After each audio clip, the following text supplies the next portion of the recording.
Assalamualaikum, apa kabar semua? Piye kabare? Kumaha damang nih hao? Nah, kita jumpa lagi di Shogi English Grammar, pertemuan yang ke-19 pada hari ini Jumat 19 November 2021. Dan topik kita pada pertemuan kali ini adalah causative verbs ya. Causative verbs ya, kata kerja causative ya. Nah, apa itu causative verbs? Sesuai dengan namanya causative. Cause dari kata cause ya, artinya menyebabkan seseorang untuk melakukan sesuatu gitu ya, seperti menyuruh begitu ya, atau meminta seseorang melakukan sesuatu untuk dirinya begitu ya. Makanya jargonnya yang terkenal adalah asking someone gitu ya, to do something. Asking someone ya, to do something ya. Jadi meminta seseorang untuk melakukan sesuatu bagi dirinya begitu. Nah, causative verbs ya, ada beberapa kata yang digunakan ya. Nah, ada kata yang pertama have ya. Makanya causative verb ada yang menyebabkan dengan kata have ya, causative have begitu ya. Karena yang paling sering adalah kata have begitu ya. Nah, jadi untuk polanya ya, ada yang aktif dan ada yang pasif ya. Kita lihat yang aktif dulu ya. Jadi menyebabkan seseorang untuk melakukan sesuatu ya. Jadi ini meminta seseorang ya, atau menyuruh ya. Misalkan ya, kalau misalkan bos itu menyuruh sopirnya atau drivernya untuk mencuci mobilnya gitu ya. The boss ya kan? The boss ya has, karena dia satu ya, misalkan he ya kan, the driver atau his driver gitu ya, the driver ya kan. Nah, di sini polanya wash ya, the car ya, atau his car misalkan. Nah, jadi polanya seperti ini ya. Polanya menggunakan have ya, sesuai dengan siapa di sini ya, karena present ya. The driver, siapa yang disuruh begitu ya. Nah, wash di sini bentuk asli, bentuk pertama ya, tidak boleh bentuk yang lain ya. Jadi tanpa to, bukan infinitif ya, tapi tanpa to, bentuk dasar, base form ya. Base form, bentuk dasar ya, infinitif tanpa to begitu ya. Nah, kemudian di sini ada bendanya yang disuruh untuk diapain begitu ya. Nah, jadi di sini terserah mau tensesnya apa saja, terserah. Kalau misalkan di sini mau bentuknya past tense juga nggak apa-apa. Misalkan kemarin past tense ya. The boss had the driver. Di sini tetap wash the car gitu ya. Misalkan ya, guru menyuruh saya ya, the teacher has me ya clean the board, the whiteboard atau the blackboard misalkan. Bisa juga ya. Jadi apapun di sini bisa. Kalau sedang menyuruh ya juga bisa. Di sini the boss is having juga bisa ya. The boss is having, sedang menyuruh. Ya, the driver di sini tetap wash, tidak berubah ya. Atau kalau misalkan di sini was having, sedang berlangsung pada masa lalu, atau will have juga boleh ya. Atau will have gitu ya, akan menyuruh atau meminta the driver ya wash, tetap pakai wash the car gitu. Jadi terserah di sini ya, tensesnya apa saja boleh ya. Mau tenses present, mau past, mau continuous, mau perfect ya, atau future, masa depan boleh. Itu untuk yang pola aktif ya. Jadi have itu secara umum menyuruh atau meminta begitu. Iya kan? Nah, kemudian kalau pasifnya ya, kita langsung buat pasifnya ya. Pasifnya ya, berarti bos itu ya menyuruh mobilnya untuk dicuci begitu ya, karena pasif ya. Nah, jadi kalimatnya ya, kalimatnya the boss gitu ya.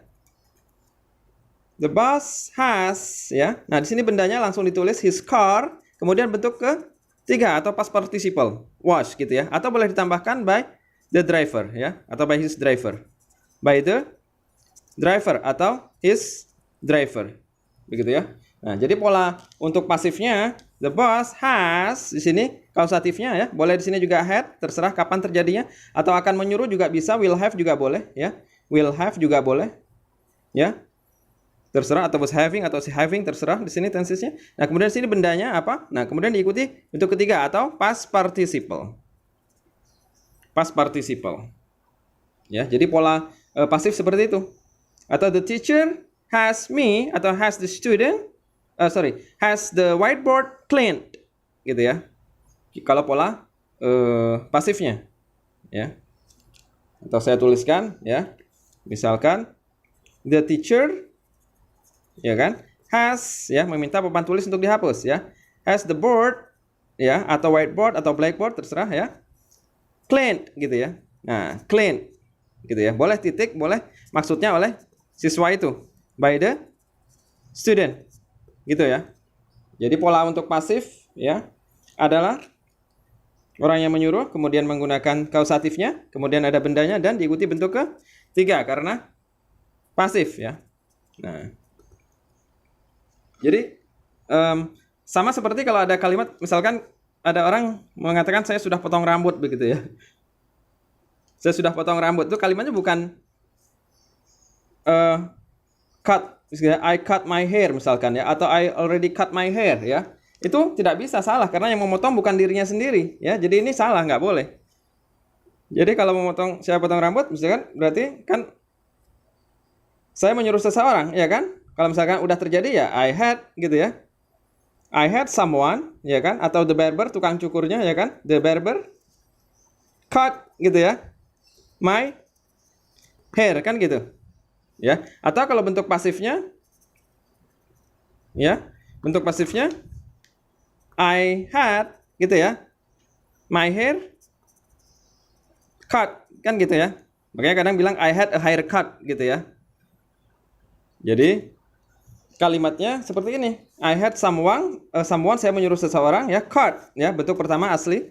Meskipun bentuk kedua dan ketiganya juga sama cut, tapi di sini bentuk pertama karena kausatif ya, my hair. Atau bentuk pasifnya I had my hair cut, bentuk ketiga, gitu kan? Atau I had my car washed, atau I had my job done gitu kan? Saya minta tugasku dikerjakan. Nah, jadi ini bentuk pasifnya seperti itu ya. Jadi kalau potong rambut kan menyuruh orang gitu ya, kecuali memotong sendiri ya kan, baru menggunakan I cut my hair, boleh tidak menggunakan kausatif. Nah, untuk pola yang berikutnya ini yang pertama tadi tentang have ya, kausatif have. Nah, yang kedua ya, selain have itu ada yang namanya make ya.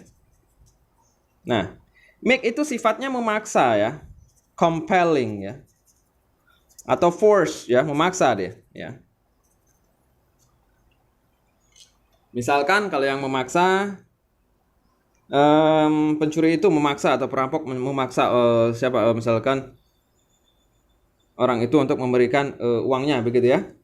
Contohnya the robber gitu ya, atau the thief ya, pencuri itu makes, memaksa. Kalau misalkan masa lalu ya made juga boleh, terserah ini tensesnya kapan ya. Misalkan orang kaya itu the rich man ya kan, gave ya kan. Misalkan orang kayanya, kalau laki-laki his, kalau perempuan her ya, give his misalkan money gitu ya. Atau perhiasannya jewelries ya, jewelries. Nah, polanya sama ya. Jadi the robber makes ya, atau made ya, ini kausatifnya. Kemudian siapa? Menyuruh orang kaya itu atau memaksa orang kaya itu ya kan. Di sini artinya memaksa ya. The rich man gave langsung ya, tanpa tuh ya, gave ya, his money kan gitu ya. Nah, dan ini tidak lumrah dalam pasif, jadi hanya aktif yang secara umum ya. Kemudian selain make ya, ada juga bentuk kausatif yang menggunakan get. Nah, get ini sifatnya mempengaruhi ya, persuade gitu ya, persuade atau membujuk gitu ya. Nah, kita lihat polanya seperti apa, berbeda sedikit ya, ada penambahan to di sini. Misalkan ya, contohnya siswa membujuk gitu ya, atau merayu guru untuk apa ya? Untuk supaya bisa pulang lebih awal, ya kan? Atau menyelesaikan kelas lebih awal. Ya. The students ya kan? Misalkan get, kalau sekarang kalau masa lalu boleh pakai got ya, terserah kapan terjadinya ya. The teacher ya kan? Membujuk gurunya atau guru itu ya. To, nah, dismiss ya, untuk menyelesaikan the class ya, earlier, lebih awal. Jadi pola get ya. Kita lihat di sini, the students get atau got, terserah kapan terjadinya. Ya. The teacher membujuk gurunya to dismiss. Jadi ada to di sini. Diikuti bentuk pertama ya. Jadi menggunakan to ya. Kecuali dalam bentuk pasifnya, the students get ya, the class dismissed, langsung bentuk ketiga gitu ya kalau pasifnya ya. Earlier. Nah, itu untuk yang get ya. Nah, jadi polanya mirip dengan let's gitu ya. Atau kalau misalkan let's go, ini kan let us go ya. Tapi dia bukan menyuruh orang, tapi mempersilahkan ya kan. Nah, di sini bentuk pertama asli ya. Seperti help itu kan membantu ya. Help someone, do langsung ya. Help plus orangnya gitu ya. Help someone ya kan. Plus siapa untuk langsung bentuk pertama gitu ya. Tapi help ini kan membantu ya, bukan menyuruh, bukan ya. Nah, jadi causative have ya, causative verbs itu ada secara umum ada have ya, dan ada make, kemudian ada get ya untuk memujuk. Sedangkan make sifatnya compelling, memaksa dia. Ya. Jadi seperti itu causative verbs ya. Kita akan jumpa di pertemuan berikutnya. Matur suwun, hatur nuhun, sakelangkung horas.